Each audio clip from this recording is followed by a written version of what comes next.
బాలీవుడ్ నటి కాజల్ పెళ్లి మీద హాట్ కామెంట్స్ చేసింది. ఏదైతే ఆమె పెళ్ళైన 26 ఏళ్లకి పెళ్లి మీద ఆమె ఇలాంటి కామెంట్స్ చేయడం విశేషమనే చెప్పుకోవచ్చు. అసలు ఏం జరిగిందంటే, బాలీవుడ్లో ఒక షో ఉంది, too much with Kajal and twinkle అని.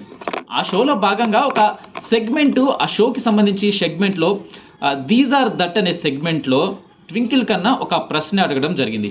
వివాహానికి గడువు తేదీ రెన్యువల్ ఆప్షన్ ఉండాలా అని. దీనికి నో అంటూ కృతి సనన్, విక్కీ కౌశల్ ట్వింకిల్ కన్నా అయితే రెడ్ జోన్లోకి వెళ్ళి నిలబడ్డారు. అటు కాజల్ మాత్రం ఈ ఆలోచనకు సపోర్ట్ చేస్తూ గ్రీన్ జోన్లోకి వెళ్ళి నిలబడింది. అప్పుడు ట్వింకిల్ వెంటనే స్పందిస్తూ, అది పెళ్ళి అనుకున్నావా వాషింగ్ మిషన్ అనుకున్నావా అని జోక్ చేసింది. అప్పుడు కాజల్ దానికి రిప్లైగా, నేను ఖచ్చితంగా అలానే అనుకుంటున్నాను, సరైన సమయంలో సరైన వ్యక్తిని పెళ్లి చేసుకుంటారని గ్యారెంటీ ఏముంది, అందుకే రెన్యువల్ ఆప్షన్ ఉంటే గనక అది అర్థవంతంగా ఉంటుంది, ఒకవేళ గడువు తేదీ ఎక్స్పైరీ డేట్ ఉంటే ఎవరు ఎక్కువ కాలం బాధపడాల్సిన అవసరం ఉండదు అని కాజోల్ రిటర్న్గా ఆమె జోక్గా మాట్లాడడం జరిగింది. ఇక ఈ విషయానికి సంబంధించి తనకు సపోర్ట్గా ఉండాలని చెప్పేసి ట్వింకిల్ను కూడా ఆమె అడగడం విశేషమనే చెప్పుకోవచ్చు.